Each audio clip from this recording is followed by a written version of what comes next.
আমি কোনো টাকা পয়সা বিনিময়ে ওয়াজ করি না আলহামদুলিল্লাহ, এবং আমি দিনী প্রোগ্রামগুলো করার চেষ্টা করি আল্লাহ তাআলার সন্তুষ্টির জন্য।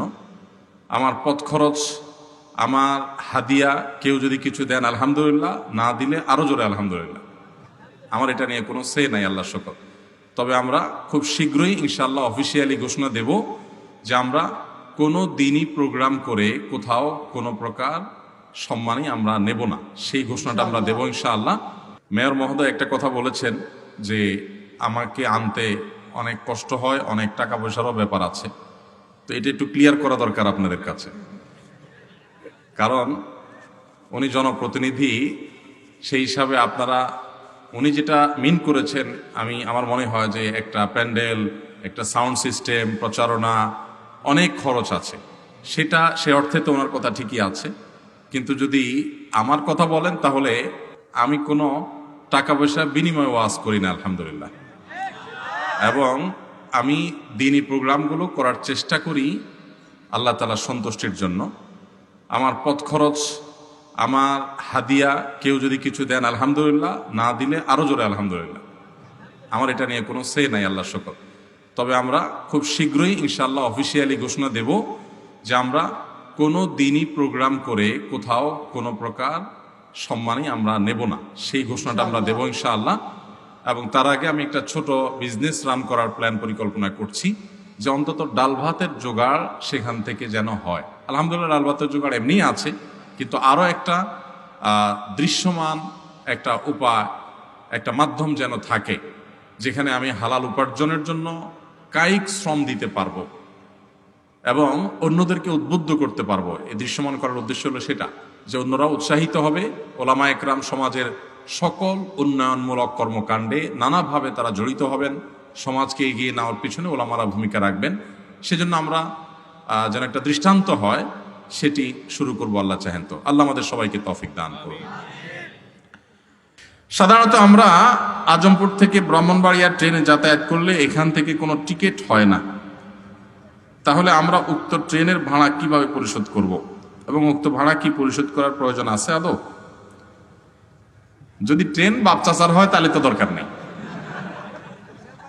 যদি দুলাভাই ট্রেন হয়, ভগ্নিপতির ট্রেন হয়, তাহলে শালা হিসাবে আর তো না দিলেও চলে। আর যদি সেটা না হয়, তাহলে টিকিট ছাড়া ভ্রমণ করলে সেটা তো অবশ্যই জায়েজ হবে। এখন আমার প্রশ্ন হলো, আজমপুর থেকে ব্রাহ্মণবাড়িয়া যাইতে ট্রেন টিকিট করা যায় না কেন? কি সিস্টেম?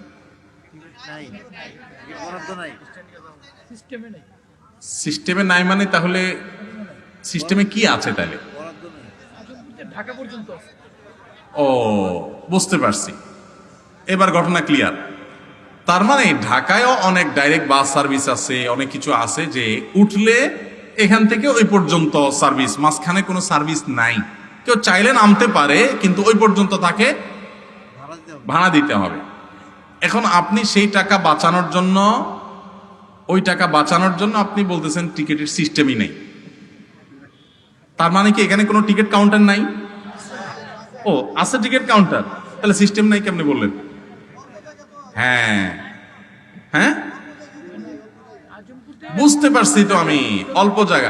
অল্প জায়গা যেহেতু নাই, তাহলে সেক্ষেত্রে নিশ্চয়ই এরপরে কোন একটা স্টপেজ পর্যন্ত টিকিট নেওয়ার সিস্টেম তো আছে।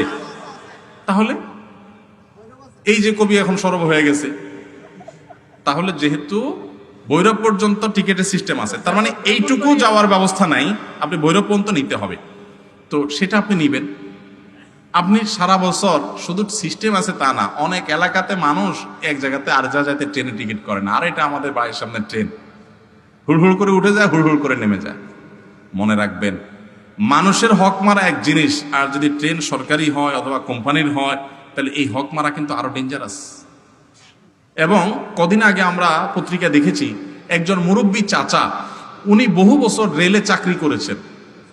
তার এক সময় অনেক টাকা পয়সা এদিক সেদিক হয়েছে, আল্লাহর ভয় ছিল না। পরে যখন আল্লাহর ভয় জাগ্রত হয়েছে, তিনি সেই টাকা এনে সরকারি ঘরে জমা করে দিয়েছেন। এটার উপর নিউজ হয়েছে, আল্লাহ তাআলা তাকে সেই বুঝ দিয়েছেন। খবরদার, বিনা পয়সায় আপনি জার্নি করতে পারবেন না। আপনাকে ট্রেন আলাদা বাধ্য করেন না। তার যদি এখান থেকে এই পর্যন্ত সার্ভিস না থাকে, আপনি যাবেন না, বাসে যাবেন, অন্য কোনো ভাবে যাবেন, কিন্তু আপনি চড়বেন, খরচ দিবেন না, এটা তো জায়েজ হতে পারে না। আপনাকে অবশ্যই খরচ দিতে হবে। এর প্রক্রিয়া আপনাকে বের করে আনতে হবে। প্রয়োজনে আপনারা এলাকাবাসী দাবি করে যে এই স্টপেজ থেকে ওই স্টপেজ পর্যন্ত টিকিট এবং এই পর্যন্ত যাত্রার অ্যালাউ করা হোক, সেই সিস্টেম আপনারা করে নেবেন। কিন্তু তাই বলে আপনি বিনা টাকায় ভ্রমণ করবেন, এটা অবশ্যই জায়েজ হবে না, গুনাহ হবে।